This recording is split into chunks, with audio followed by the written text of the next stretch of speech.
Welcome to the Trap Bootcamp Podcast. This is really, Sam go on. Silver, my co-host. Oh my God, I'm like best friends with Beyonce. Right. Yeah. That's right. I forgot about that.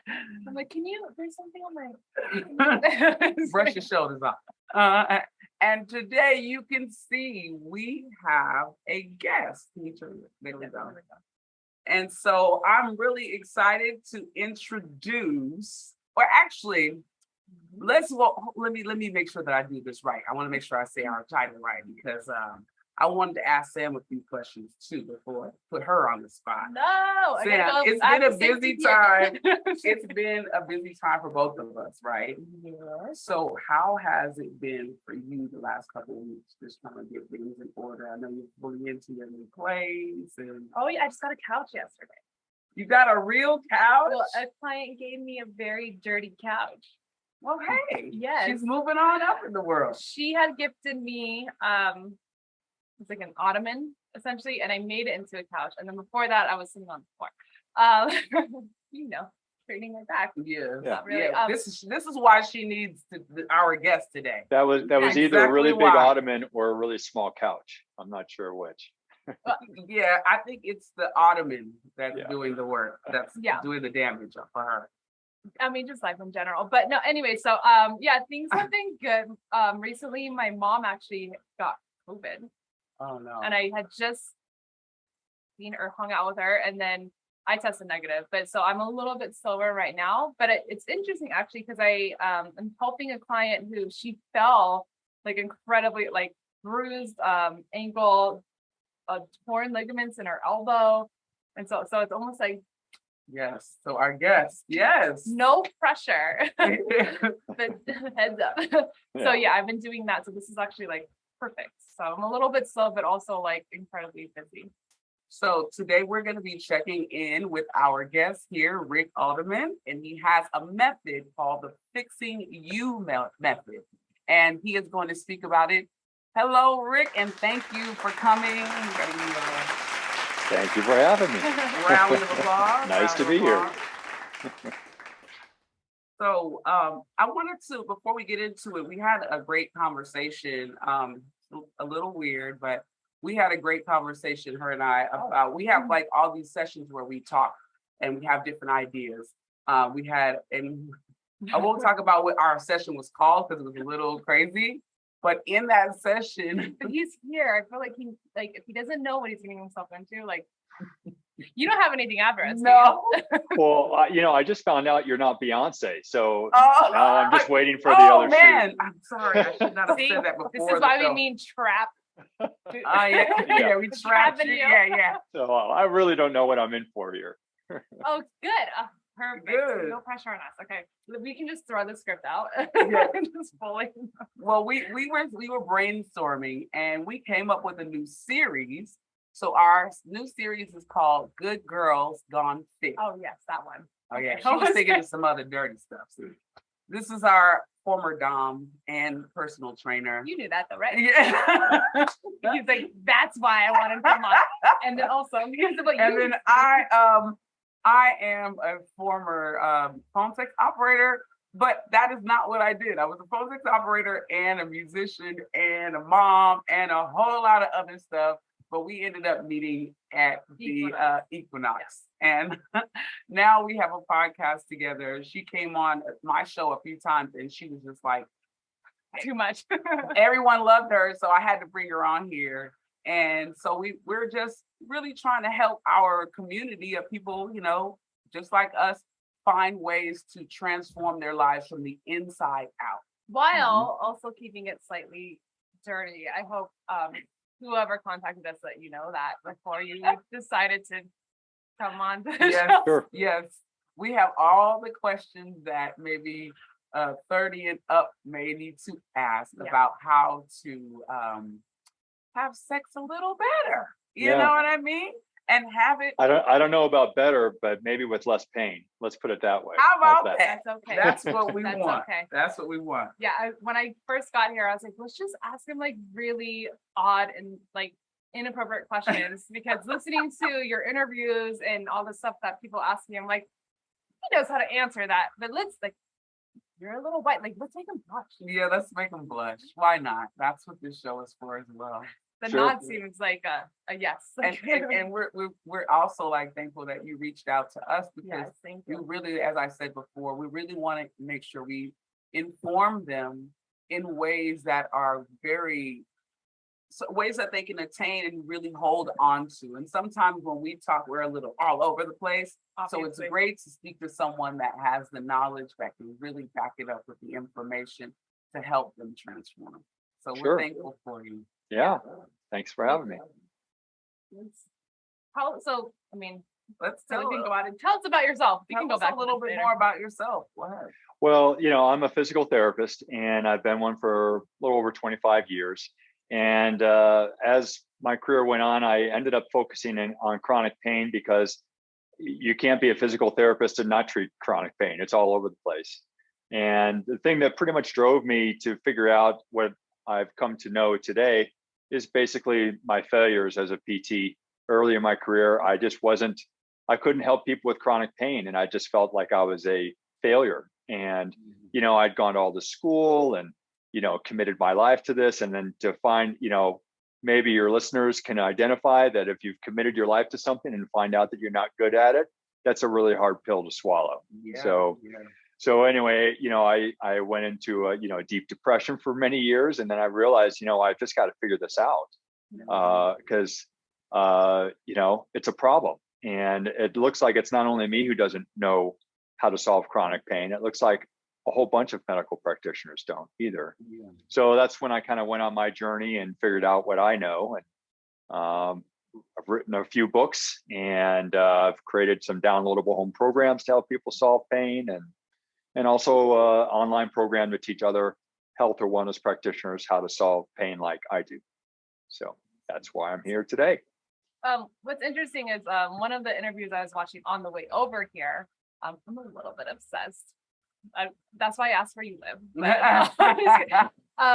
But what I thought was interesting, what you just said, is you mentioned something that was like 3 different practices. They all kind of like have the same reasoning for lower back pain. It was like PT, fascia work, and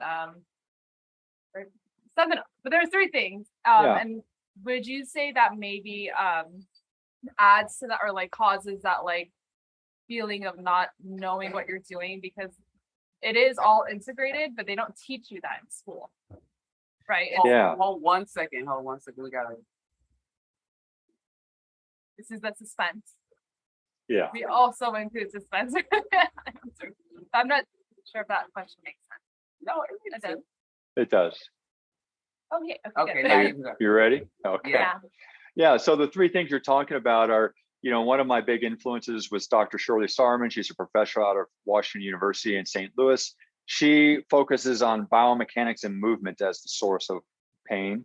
And, that took me to one level, but then the next level of patients started knocking on my door. And so I had to look elsewhere. And that's where I found more information about fascia. And that's Thomas Meyer's book on anatomy trains that talks about these super highways of fascia that travel through our body from head to toe.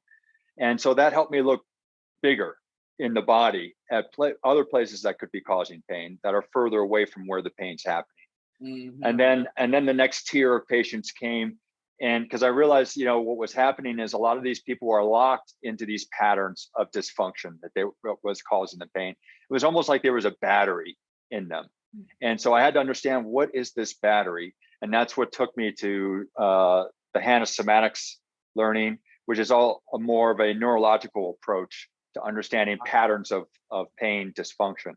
So all 3 of them were basically saying the same thing, but from 3 completely different points of view. Yeah. And so I just put this all together. And then my overriding idea was, whatever pain I have or whatever pain anyone else has, we are our own origin of our pain. Right. We are responsible for it. Regardless of whether you were hit by a car, it's your body. You've got to be responsible for that now, right. And so that's why, I went into deeper, why are these patterns happening? And so that's what I've also been figuring out these last 20 years is not only that the patterns are happening, but why are they happening? Because I felt that if I can understand why, then we can really solve pain. Yeah. You know, and then so that's where I've come from today. You brought me to a question that wasn't really on here, but I have a client who, since began, she's always had issues with her balance. And we do one leg work, we do different things. And then one day, which I remember when I did her Equifit at Equinox, because we've been training that long. I remember her saying, I asked her, was there any types of falls that you may have had as a child or anything like that? And she was like, oh, no. And then just yesterday when I asked her, she was like, now that I think about it, I was like in gymnastics and I was like, that's what it is. Yeah. And I don't think that people really realize that pain and some of these inadequacies can be from your childhood. Oh, sure. And your body has adjusted in certain ways to where like, oh, now your knees are taking the full impact and your hip flexors, like you're just all discombobulated because you never really paid attention to that one thing. Yeah. Your glutes aren't firing and we're having all these different weird things happen and your balance is off and you're gaining more on one side. It's like, oh, now I'm starting to understand that. So can you explain that a little bit? Yeah, well, we're in a goal-oriented society, right? And all we know is we've got to get from A to B. Right. And your brain is its job to get you from A to B. How you get from A to B is your body's job. And oftentimes the brain and the body aren't communicated in that way. Right. When you have chronic pain, yes, your brain is getting those signals of pain, but it doesn't have any idea why that pain is happening. Right. Your body knows though, but they're not communicating.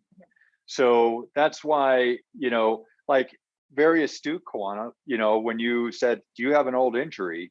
Don't you think it's unusual? This person was a gymnast and is now having balance problems. Yeah. So that's a real extreme departure from her training as a child. Right. So what happens is we get those old injuries and our brain says, oh, but we still need to go from A to B. So I'm just going to make this subtle adjustment right here. Don't worry, you won't notice a thing. And then you're going to be able to get from A to B, whether it's, work or athletics or whatever. So you have enough of those adjustments throughout your life, and suddenly you get to a point where there's no more adjustments that can be made, and that's when chronic pain is happening, right? There's no more out, and now you've got to face it.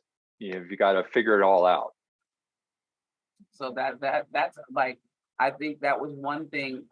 For years I think the first 2 years I trained. I didn't have my certification because I had lost weight. So I figured, right. I know what I'm doing. I can show people. Yeah. And I had a client like that before I had really went and got my certification. And then after I trained her like 5 or 6 years later, and there was some inadequacies she had, the same exact thing. And, that's why I think it's so important to really seek the knowledge and have it fully. So you're not out there helping people or just training people the wrong way. And you can be like, if you're not knowing about hips flaring, your hip problems and hip flexors and all this stuff, you can be really adding to a terrible future for these people. You're exactly right. Yeah. And I see it all the time. Yes. I see it all the time. And, that's I've got to be careful to put my message out there in a real positive way, because I don't want to take people down and say, oh, you don't know. No, it's just that, it's like there's so much information out there on the internet that, but it's all recirculating. It's all going through different people. They're saying it in different ways, but it's all the same, basically wrong information that's out there. And so I can't blame people for, I was in PT school and I didn't learn the right information, It's like, where can we get this? And really that's been my mission in my career. Is my driver was anytime a patient didn't feel better, it was my fault. Yeah. Because I'm not giving them the right information. And that and my drive was to be the best PT I could be. And that's what drove me to find the answers, so that now hardly anyone shows up and I don't have an answer for them. Almost everyone gets better. And if they don't get better, it's usually because they have an undiagnosed structural problem like a tear or something like that, or that there's a compounding thing like diet, allergens, or mold that's causing an inflammatory response in their body that they're not aware of. Or there's a psychological or emotional or traumatic experience that's causing their body to lock into a certain pattern of dysfunction that's contributing to their pain. It could be all three. It could just be one of them. Can you expand a little bit more on that third one? Sure. About, it being a part of the trauma? Yeah. No, this is a big deal for a lot of people. And so I run into this quite often in my clinic, because the reason is because when my understanding of musculoskeletal problems is, I don't want to sound like I'm bragging, but when it doesn't work, I know something else is going on. Mm-hmm. And by that time, my patients trust me, because I have pretty high standards about where people should be at a certain point. Like in 3 sessions, you should be 50 to 75% better. If you're not, Wow. I'm doing something wrong, And if I fix all the things that I found wrong and you're still having pain, that's when I start thinking of these other things. Mm-hmm. So what happens in our bodies is that, Sam, you mentioned the fascia stuff, right? Yeah. The anatomy trains. All right. So we have these super highways of fascia that travel through our bodies, connecting our heads to our feet. So what happens is that when we have psychological trauma, it supercharges the patterns of dysfunction that we've already set up in our body, that are usually along these super highways of fascia that run from our head to our toes. Mm-hmm. So we've spent the first, say, 20, 30, 40 years of our life developing these dysfunctional movement patterns, but they're not painful. They haven't risen to that level of pain yet, right? But then you have a psychological trauma, and there's a certain chemical that's released in your bloodstream that activates certain types of fascia that then start to lock that fascia into place, right? Wow. And then lock you into a position of pain. So the beautiful thing about the body, though, is that, we can address that from 2 different points of view. If we solve the musculoskeletal part of that trauma, that can help release the mental, or at least help you see what the mental issue is. And an example of this is, I was working with a woman. She had some chronic hip issues. I had solved everything I could solve. I was massaging a certain muscle in her leg, and it just kept getting tight again, time after time. And that doesn't usually happen unless there's something wrong going on, right, somewhere else. So in our next session, we were in a private room. I was massaging her muscle. I said, why is this tightening up again? And I often do that as kind of a semi-invitation for people to speak if they feel comfortable speaking. Oh, okay. And she said, do you think it was because my father left me when I was 7? Whoa. Okay. She completely started breaking down crying. She said, I've never told anyone that. I can't believe I just said that. Well, that muscle, I think, was where that trauma was being held in her. That tightness never came back again. Her hip pain resolved after that. Wow. Because she's been holding that in that long.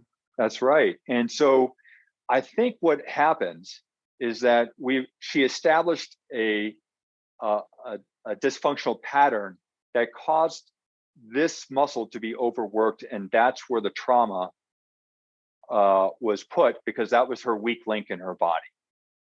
And so, and I don't know exactly. I mean, I don't think you can map trauma in a body and say, oh, this kind of trauma will always be here, or whatever. Maybe some people can, I can't.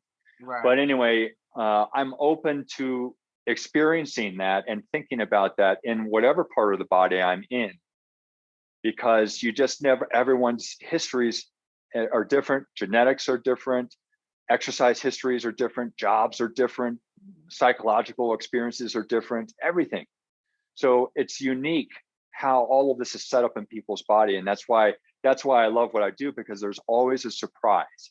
even though I understand this really well, I'm always surprised at how it's manifesting in this person versus this person. Yeah. It's interesting, like at the beginning of that, you said when there's like trauma, like the fascia, it almost sounded to me like the central nervous system, like it remembers.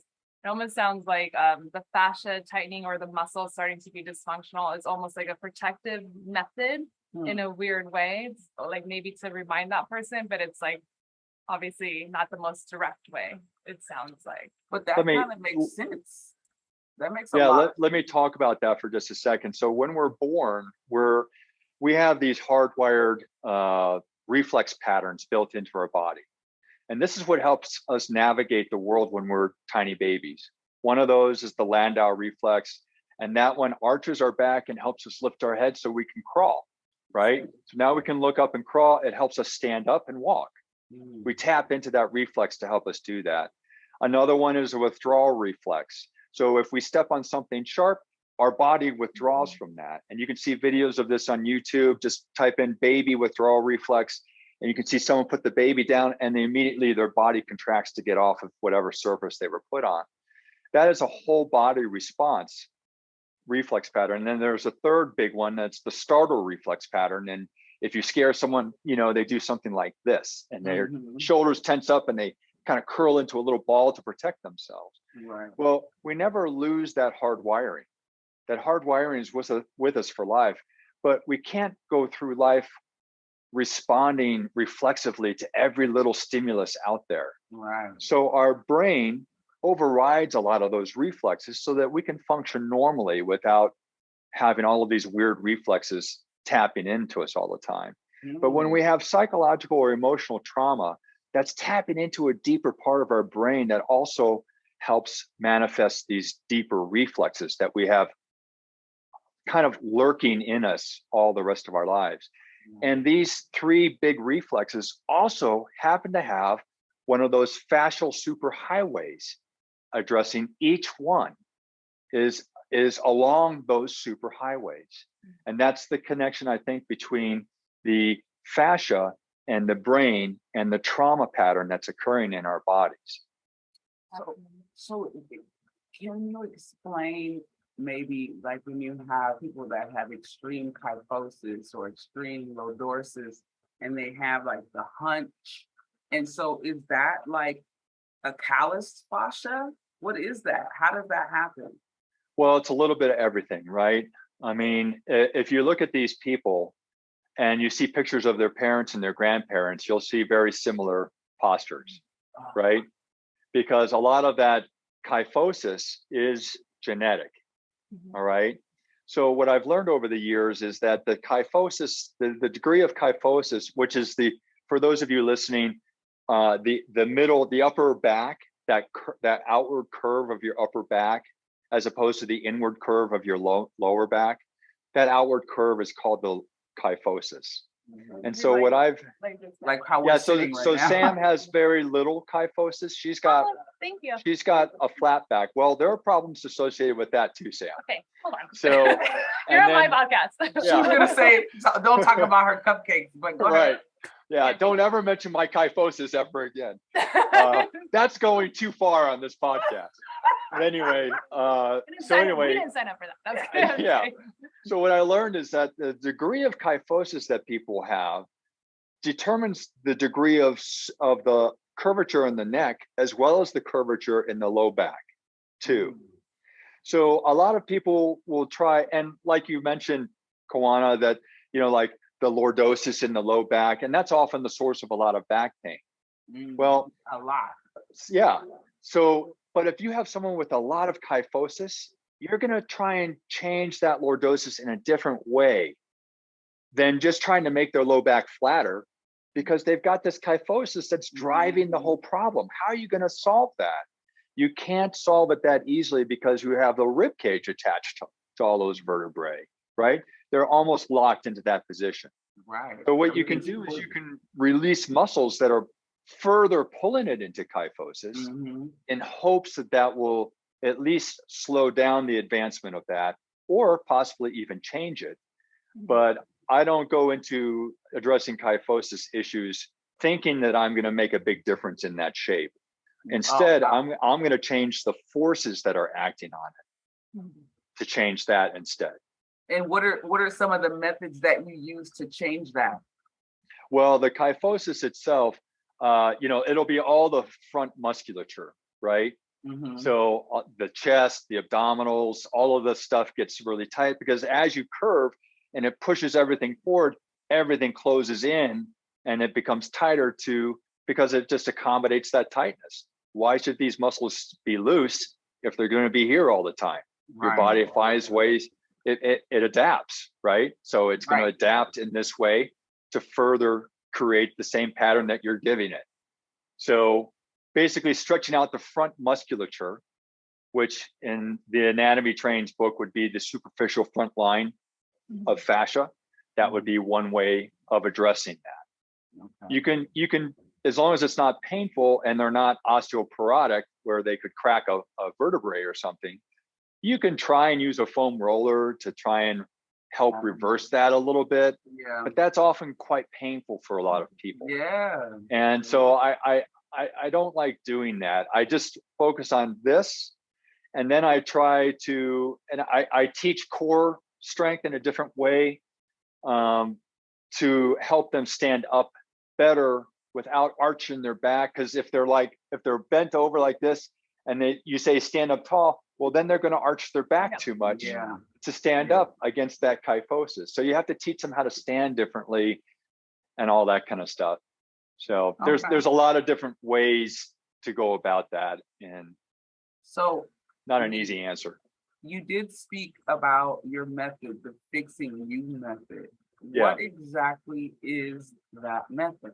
Yeah, so I'll demonstrate it if you don't, if you guys want to try it. Okay. Yeah. So all of you listeners out there, especially those of you with back pain, try this little experiment. Okay. You're going to lie down on your back. You don't need to watch. If you're watching this video, you don't have to watch it as a video. Just lie down on your back and listen to what I'm saying, and have your legs straight on the floor. And I want you just to lie there and feel what your back feels like in this position with lying straight, legs straight, lying on your back. Now, go ahead and bend your knees so your feet are flat on the floor, or if it feels better, you can hug your knees to your chest. And I bet you both can say which position is going to feel better for that person with back pain. Do they want? Which one? The knee hug. Yeah, the knee hugs, right? So the next question is, well, what's happening when I'm hugging my knees? Why does my back feel so much better like that than when my legs are straight? So if you straighten your legs again, you'll feel that your back is arching more, right? It's not rocket science. It's pretty easy, right? So now we've just learned that a lot of your back pain is due to either your back arching too much, or the other thing that's happening when you bend your knees is that you're removing forces that are pulling your back into that arch. And now the back gets to rest where it naturally wants to be resting, right? So then the second part of this is, well, how does this apply to my life?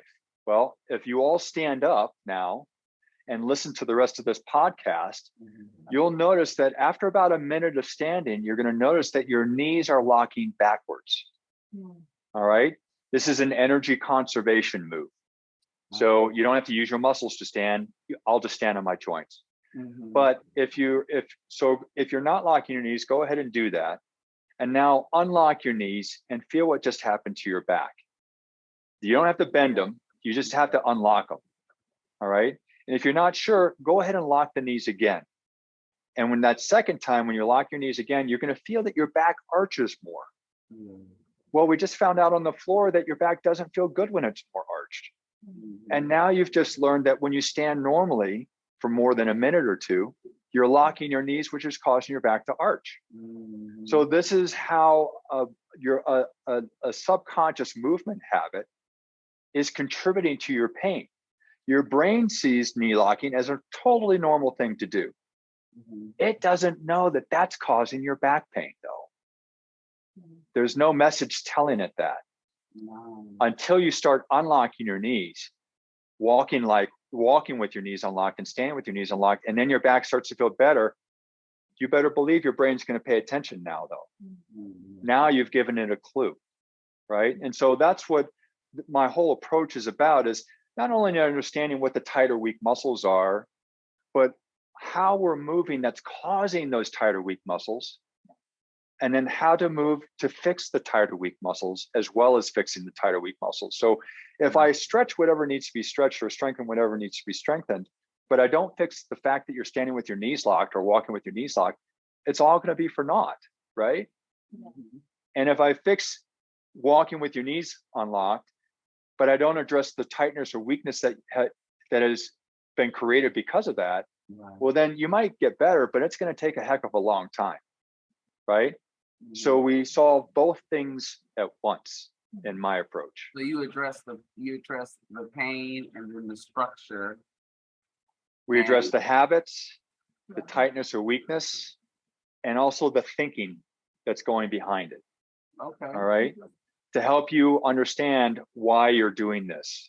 Sometimes we get into the psychological with this. Sometimes it's just as simple as saying, oh, you're locking your knees because you've gotten lazy as you've gotten older and you're trying to save energy, right? Okay. Yeah. Simple as that. All right. Well, So now that you know that, sorry, go ahead. now that you know that, you'll know not to do it, right? Yeah. Simple as that. It's just a fix, and that's Right. the method. Okay, that makes sense. Yes. That makes a lot of sense. So I For guess all over the body. I'm so sorry to interrupt, but I'll just interject and then I'll let you continue Yeah, talking. no, I guess you're fine. so for people who are listening or looking for a PT or a movement or trainer, professional, whatever, if we're trying to do an assessment on you, be patient because I mean, I wasn't necessarily looking at locked knees, but I would look at like not like gait patterns and stuff. And people would get so bored with it. And I'm like, well, if I don't know how you're walking away from me during the day, like how am I supposed to like really know if what I'm giving you is correct? So be patient with assessments, y'all. Are you familiar with FMS? Functional not FMS, movement screening. the functional movement screening? Yeah, I've heard about it. Yeah. Okay, so how do you screen for pain? Like, Yeah, is so there a I've method? broken the body down into two screens, really two simple things. Any pain in the back or lower body, I look at everything from the rib cage down to the foot.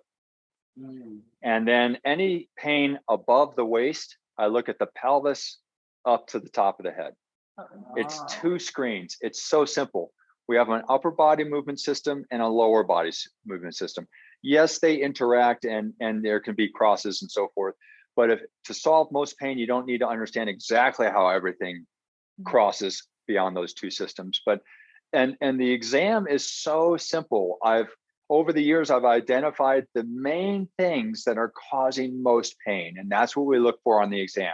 You fix those things. There's like maybe, for the whole lower body system and back, there's maybe 15, 20 things that you look at. It's so easy. And it makes so much intuitive sense that when you see these things, you know this is why they're having pain. And this is why you see it all at the very first meeting. We see it all because we've examined everything. And now we know exactly why you're having pain. And so then it's just about prioritizing things. So, well, you prioritize things when you have more experience with it. Yeah. Just a few weeks of using it, like I've trained all of my therapists. This is completely foreign to anything that's being taught in PT school, right? Oh, nice. And so they're just like, what is this? Yeah. And so once they see it works, they're just like, I can't believe how simple it is. This is so simple. It's so much simpler than what we're taught in PT school. We don't need to know every tissue and ligament and nerve and blood vessel of every little thing. We don't even need to identify the particular tissue that's hurting. All we have to focus on is why the tissue is hurting. And you'll know that by understanding the system. Can you show us the system if we have time later, or do we have to? Well, part of the system is like kind of what I did with that back pain example. Oh, the laying down. Oh, got it. Yeah, and then these. So we look at I've got a little skeleton here. So one of the things that we look at, all right, is the first thing is I watch you walk to my tables because I want to see how you walk without you knowing that I'm watching you. Because when you found this, Sam, when you look at people walking, they suddenly get self-conscious and they change how they're walking, Yeah, right? Am I doing this right?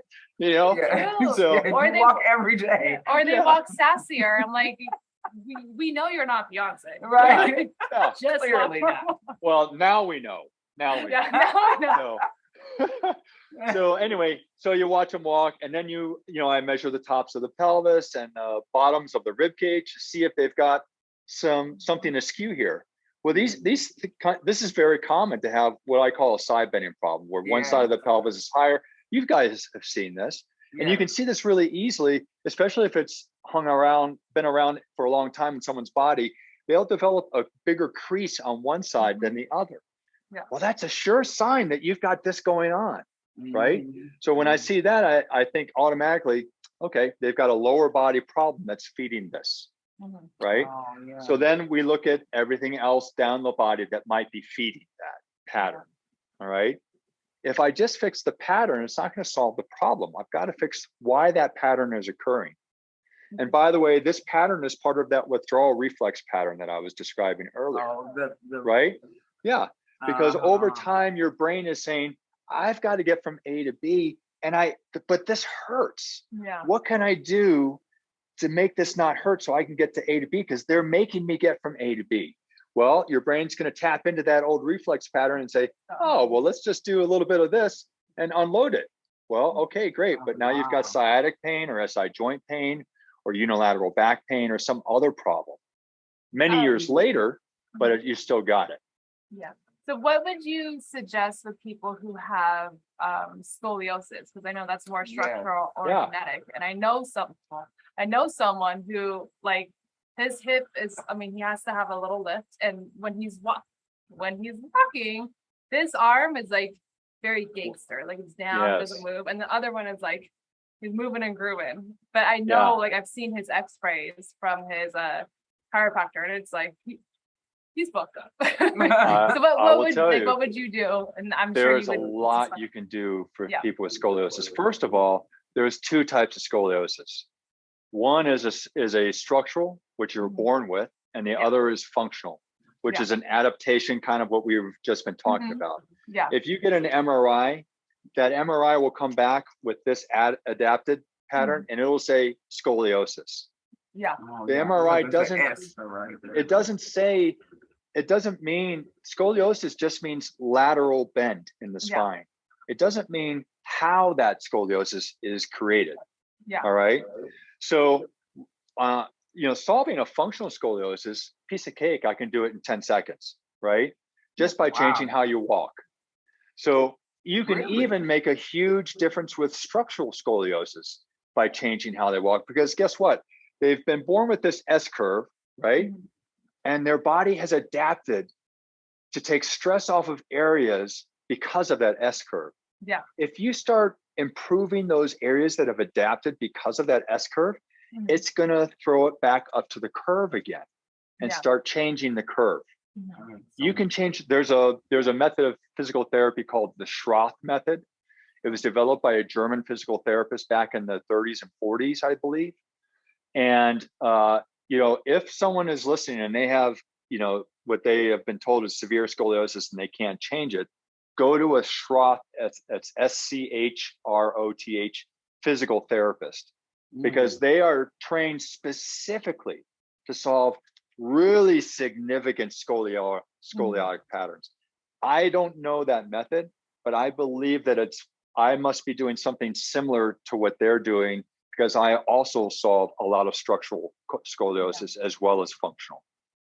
Yeah, I know his mom and his sister have the same, like, and when she got married, she had like a very like tight wedding dress top, and I was like, that is very crooked. Scoliosis.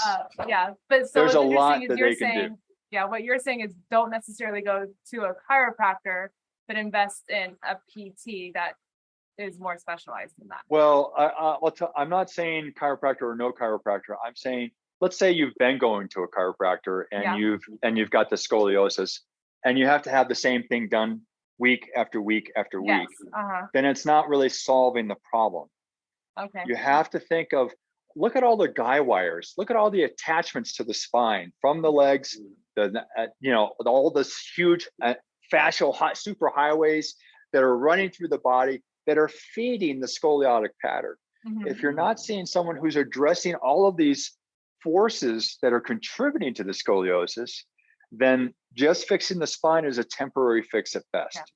You've got to fix the things that are causing the spine to become curved. Yes. Okay. And it's the same everywhere in the body. Regardless of scoliosis, neck pain, headaches, back pain, whatever, plantar fasciitis, it doesn't matter. You've got to fix the things that are causing the stress, not the tissues that are stressed.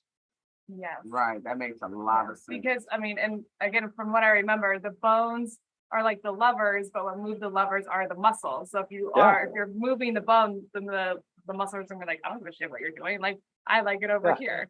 So you can It's try as and simple fix as the that. bone. Yeah. Right. Yeah, Yeah. that's awesome. That's awesome. There you You're go. so smart. Nailed it. A plus. So we want to ask you a question for some of our viewers. You know, when you're having sex. Oh yeah, let's get into these sexual questions here, because I know a lot of them want to know. the hard left turn. Yes. our lower back.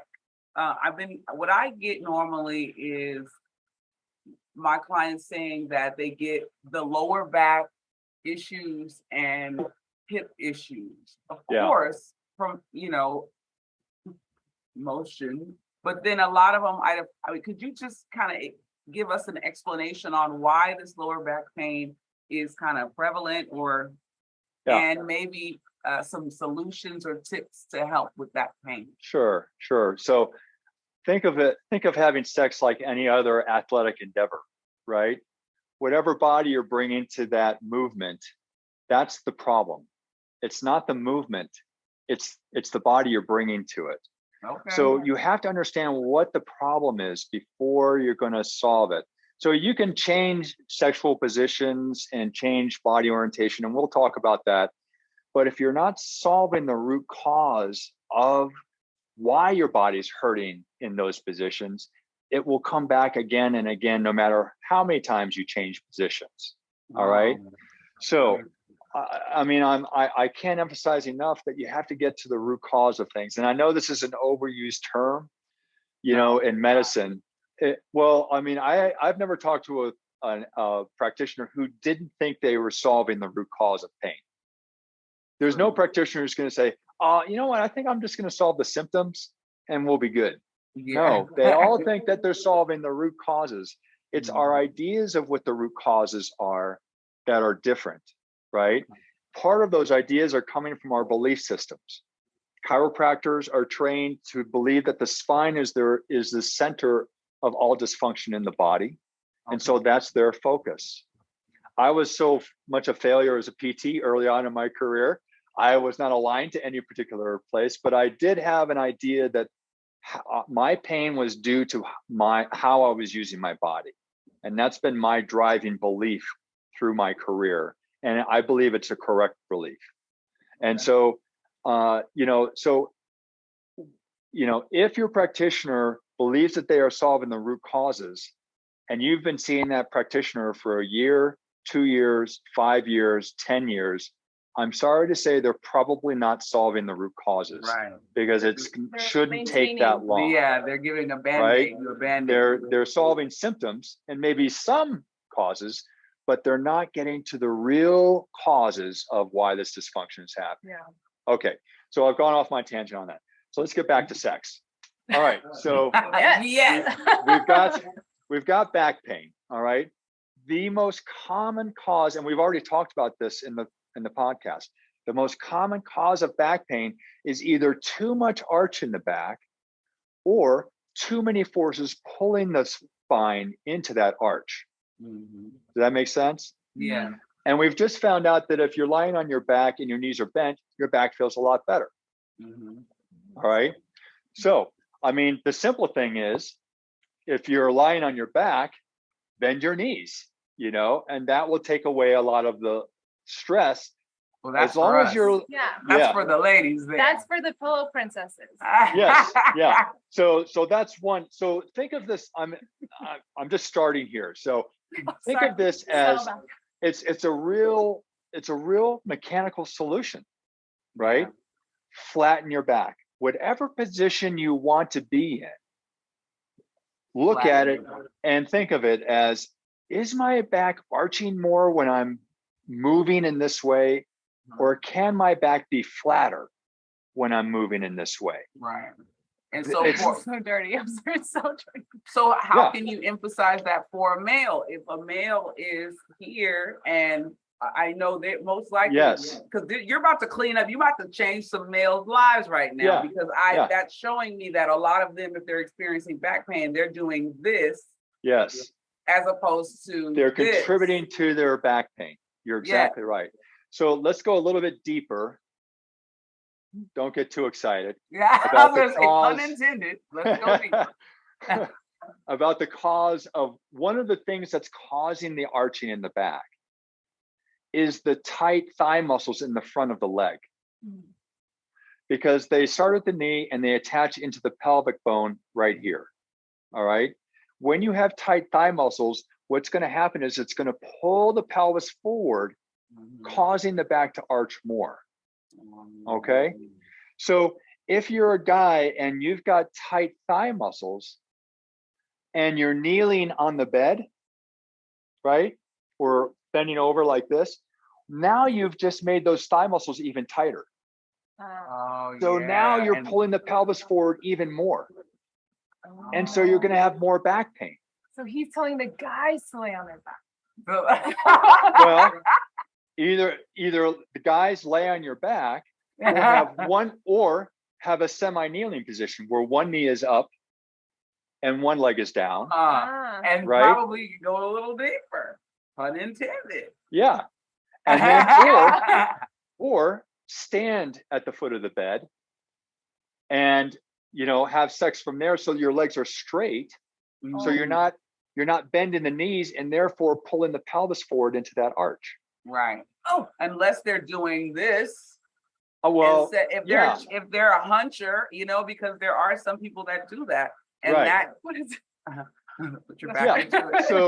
So if that's you, if you simply then bend forward more, now your back is out of that arch position.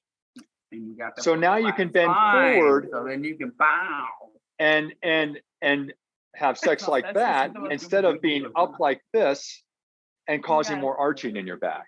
That makes so much sense. Can I share a very inappropriate story regarding standing and lower back pain?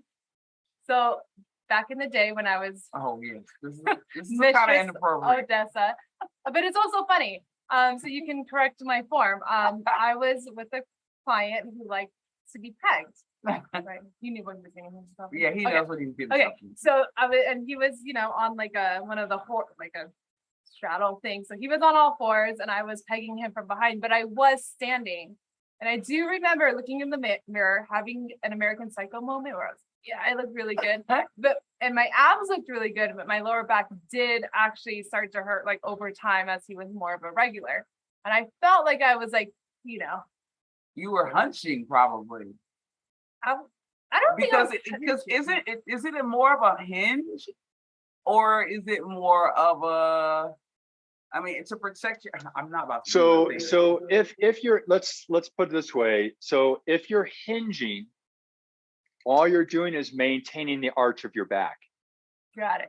You've got to round the low back to get rid of that cause of your back pain. If you're hinging at the hip joint, you're maintaining the arch of the back. Does that make sense? Yeah, that makes sense. So it's not even, you can bend like doing a deadlift in the gym. Right. You can do that with your back locked into the arched position, right? And that's how it's taught. Right. But you're compounding the pattern that's causing your back pain. Oh, that's interesting. So then wait, when you are in, say, if I was still doing that job or for a dude or whatever, if you're in that position and you have it curved, so you're maintaining your natural curve, where should the power be coming from? Because if you're trying to lock in your hips, so what I would do, I mean, you see the grocery store clerks do this all the time. They put their foot up on a box or something, right? So it's really the Captain Morgan. So that's when you bend the hip, you're taking the stress off the pelvis. Got it. because you're that's shortening this good. tight area by bending the hip. So now it's loose again. So now it releases the pelvis to go back to where it wants to go. That's why when you lie on the floor and you bend your knees, your back feels so much better. You've removed the things that are pulling the back into the arch. So if you just, I know it sounds too simple, but if you just think of this purely in terms of how can I flatten my back more, right? And now that you know that the muscles in the front of the leg are really important in terms of causing that arching, now you can think also, well, how can I bend my hip more to take the stress off my back? So then training in a half kneel pattern is a good way to work. Very good. Oh, great. That's a good. Very good. So loading in that half kneel pattern could probably help a lot of balance inadequacies, maybe. And hip inadequacies. Yeah. So that's great to know, I mean, because I think sometimes our clients don't understand why we're putting them in certain positions. I think they think, oh, it's just, Different. you're just doing something different. Now I'm doing this for no reason, but this really gives me a great way to tie in a story or an explanation for it and how that pattern helps. Well, frankly, a lot of people are just doing it because it's different, right? Oh, let's try this. We haven't been in this position for a while, so let's go ahead and just do this, whatever. Right. Well, there's no real thinking going on behind that. So other than it's different, you don't know the consequences of that difference. Right. But now you're understanding how it fits together. You can think about, well, maybe I don't want to train them like this then, right? Or if I'm going to do a half kneel, well, even though one knee is up, the other knee is down still. So guess what? Now you've got asymmetrical pull of the pelvis, which creates torque in the pelvis. And that torque usually happens across the SI joint, right? So you got one knee up and one knee down like this.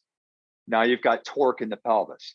That's okay if you've stretched out these thigh muscles and are aware of the torque that you're creating. But if you're not aware of it, then they'll after a few weeks of doing this, they're going to be like, this is really killing my SI joint or my sciatic nerve or whatever, Yeah. What's so interesting is I actually rarely put people in that position because when they're in it, I can't cue them correctly to drop the hip or try and even it out. It is that over exaggerated curve that you talked about. So I rarely do it. And then actually very recently, the same person with a really bad scoliosis, I was like, let's just try it because it's been a while. We've been working on things, and automatically he just getting into the position. He was like, this hurts my lower back. And I was like, all right, get the fuck up. We'll do something else. Right. But I rarely have people in that position. Think of scoliosis. I mean, we've talked about this side bending, stuff. Yeah, that's over. Yeah. So think of scoliosis and other side bending or any unilateral pain as pain that will be exacerbated with asymmetrical or unilateral work. Yeah. So if I have someone with unilateral back pain, sciatic pain, or SI joint pain, or hip pain, I'm not going to do lunges with that person because I'm probably going to be deepening the pattern that's of asymmetry because they're going to be stronger where they're stronger and they're going to be weaker where they're weaker. And now I put 5 pounds in each of their hands and I'm going to even magnify that difference even more, right? So we want to avoid, especially scoliosis, Sam. We want to avoid, unilateral or asymmetrical loading of the body for this reason. I want to do more bilateral, even. Yeah.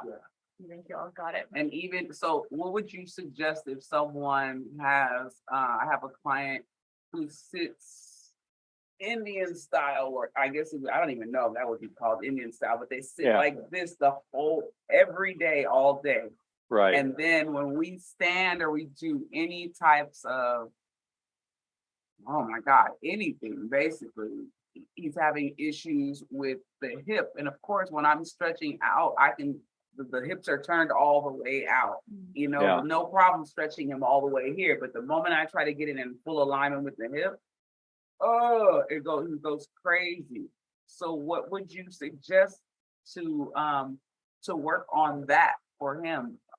because Yeah. he's sitting like that all day. And I tell him, like, your hamstrings are shortened, the full day. Why do you think he sits like that? Because he works on the phone. He does import export. So he does work outside in the backyard in his chair. So Right. that's as comfortable. That's how he sits comfortable. But if that hurt him, do you think he'd be sitting that way? It doesn't. He loves No. it. It's comfortable. Exactly. Right. So this is the other idea that a lot of people, it would be good for them to understand, is that our bones are not shaped the same, even from side to side, much less from person to person. So especially the thigh bone is a really big deal here. And so what you're getting into, Kawana, is the idea of femoral anteversion and femoral retroversion. So have you heard those terms before? Yes. Oh, okay. So femoral retroversion, for those of you listening or watching, the thigh bone is twisted outward. All right. And femoral anteversion means that the thigh bone is twisted inward. Even though it's sitting correctly in the hip joint, the shaft of the bone is twisted. All right. So this is played out when you see a guy sitting, and they call it man spreading, where the knees are so far apart, right? And the feet are together. That is because of femoral retroversion. Most men have femoral retroversion or some degree of it, where everything's rotated out. So it's pushing the knees outward. More females have femoral anteversion, where the knees are rotated in. And so that's why it's easier for women to sit with their knees together, because their thigh bones are already shaped that way. I worked with an NFL offensive lineman recently, and I explained this concept. He had one retroverted femur. And I said, this is why, and I made that same explanation. He says, oh yeah, if I had to sit with my knees together, I'd be sweating. Why? It's because the shape of his thigh bone is built that way. And so that's why if anyone comments to me about how I'm sitting, I always tell them I have a medical condition. So, anyway, so what you're telling me, Kawana, is that he probably has retroverted femurs. And he may have very retroverted femurs. And there's also a lot of degrees of anteversion and retroversion that people can have. So he may have very retroverted femurs that say, oh, I love this position. Finally, they get to be out, but you're trying to maybe stretch him in, but it's not stretching anything. What's happening by going against that retroversion is that you are compressing the hip joint, potentially creating a labral tear or cartilage damage in the hip joint, because you're making that move in an unnatural position. And then if you add load on top of that, like a lunge or something, and let's say, this is very common in gyms. Everyone believes that people's feet should be pointed forward when they're doing a lunge or a squat. Okay. If half of your clients are men and you're making them point their feet forward, now you're causing an internal rotation compression stress in the hip joint, the back, the knee, and the foot, right? Unknowingly. And so this is why I always watch people how they move normally first. And then I measure their bodies to see what they have. And then I determine, is their normal movement in line with what their body shape is? Right? So that's what probably is going on with that guy. Now, he may also have loose ligaments. Can he hyperextend his elbows and knees? Yeah. Okay. Elbows mostly, yeah. So these people are really good at yoga, right? And Pilates. That's where they love to exercise because it rewards their already hypermobile selves. All right. And so if you're hypermobile, then what I teach people is that you need to strengthen in 75% of your full range of motion, because your full range of motion is excessive. And when hypermobility is an excessive lengthening of the ligaments that attach bone to bone. So if your ligament, and they're your primary stabilizers. So if your primary stabilizer of a joint is too loose, right, then what is protecting your joint? Muscles.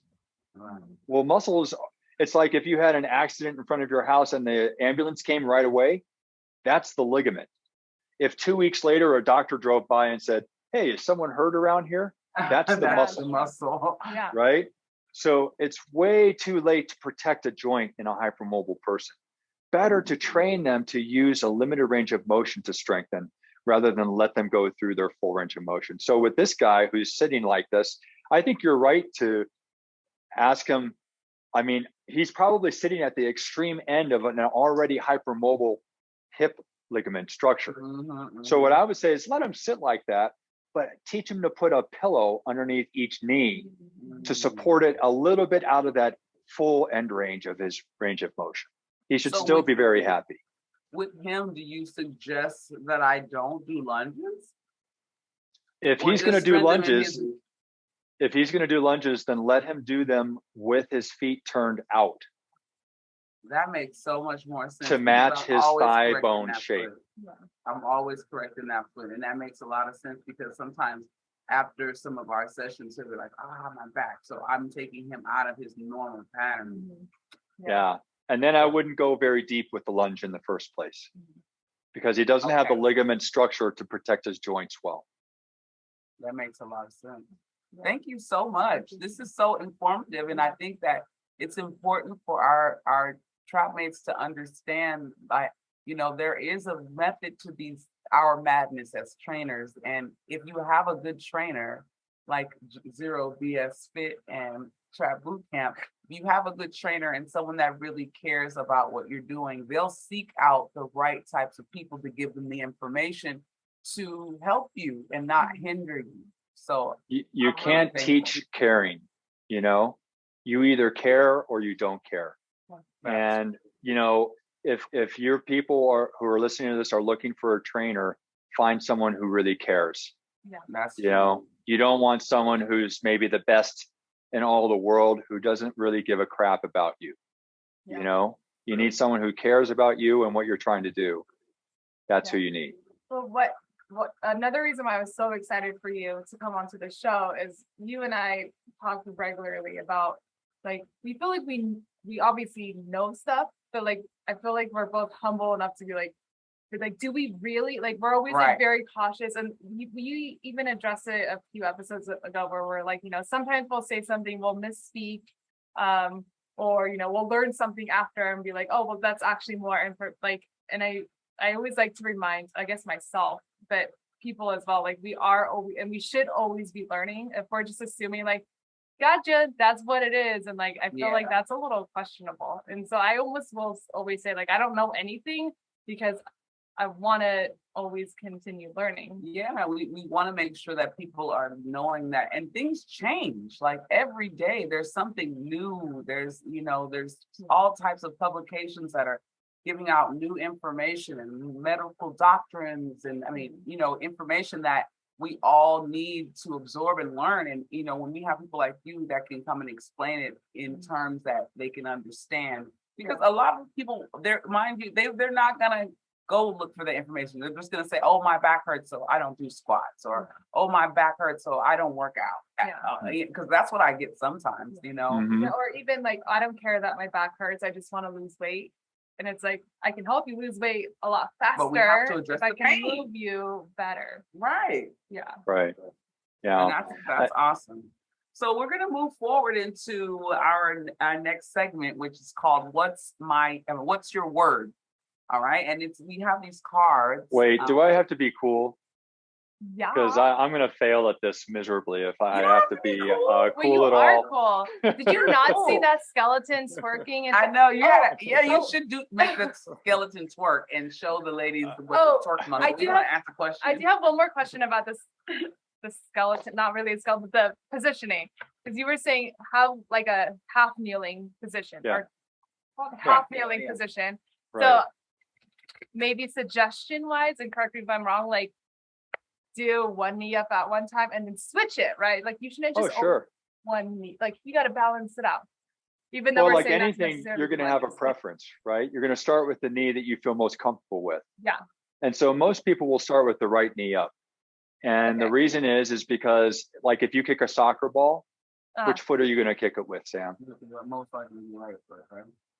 I guess You're going to so. kick it with your right foot. Uh-huh. Most people will. Yeah. So their stance foot is their left foot. That's the leg that stabilizes them. Right. Yeah. Okay. Their right leg is the one that's going to go up, and their left leg is going to stabilize them, right? It's going to feel much different when they put their left leg up. Suddenly, they're going to feel a little out of control, right? Well, there's some training for you. Yeah, there's some patterns. So that's a pattern Yeah, to train them. time to work on that control. That's a good idea. You know what though? But I remember we had a trainer at where we used to work.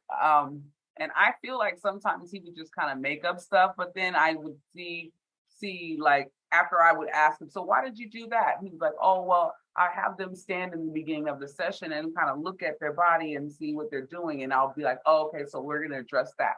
Not really programming anything, but still knowing like, oh, well, I'm just going to have you do these and find the inadequate thing. And then I'm going to train you in the pattern. And that's going to make that a little bit better. So guys, I just so you know, I've created an online training program to teach people just like you how to solve pain like this. Okay. Awesome. So it's for physical therapists, but it's also for personal trainers, yoga instructors, Pilates instructors. And if you go to my website, you'll see it there. And if you type in "fixing you," all one word, you can get 20% off of that training. Yes, we will make sure that we put that code up there for you guys. As well as for all of my downloadable home programs to solve pain. So awesome. it's simple to learn this stuff. I mean, the thing that's hard for me to find is someone with passion enough to want to learn. And you guys care, you're passionate, right? Yes. So that means that you can learn it. Because if people can read my books and solve their pain by just reading my books and trying the things that are in there, well, then that's someone who doesn't even know as much as you. That's true. You know, and they can solve their own pain. So it's not this big mystery. It's just that we haven't had the right information out there yet. And then, I don't want to sound like I'm tooting my horn, but I really feel like this is a huge missing chunk of what we've been missing when it comes to pain. I think it's totally okay to toot. Like toot, motherfucker. I think it's totally okay for you to toot it. Toot that horn. We like that. You guys can toot my horn for me. How's that? Toot, toot. I feel like now he's starting. Maybe I shouldn't say that in this kind of. He put the skeleton to the side and he's like, now I'm here. See you. All right. So here we go. All right. 2 questions. I'm gonna just put your hand like this and okay. And tell me when to stop. There it is. Right there. Sure. There's one. Please let it be. Please let it be defined femoral retroversion. Please let that be the question. Oh man, that is what it is. Oh my God. Did I tell you I'm a psychic too? There you go. Pick one more. There you go, right there. All right, that's the card. Okay. What's your word? And then these cards are from myintent.org. You guys, if you want to pick them up, it's a great conversation piece. You can check them out. Your first question is, what is something new you recently tried and loved? In bed. I swear it says that. Yeah, I don't think it said in bed. I'd have to see the card. No, it doesn't. Sorry. My vision is really bad. I'll tell you what, everything that I'm doing with you today is new, and I love it. Oh. I love being on podcasts and talking to people who want to understand and help people. And it just warms my heart. So doing this is new and what I love. Awesome. We'll take it. All right. Here's this is a good one. Let go. And I could do this lying down in bed too, Sam. So that'll satisfy you. Yes, I can have a podcast interview in bed. I'm sure you guys come back to a stretch table. Yeah. Sorry.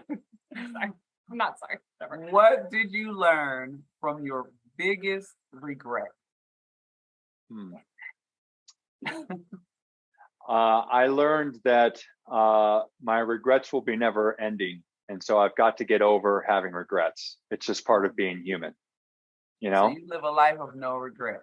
No, I have them, but I can't dwell on them, you know? That's awesome. If we were to define ourselves by our biggest regret, we'd all be miserable and failures. And we've got to move on from that and just learn from it. That's awesome.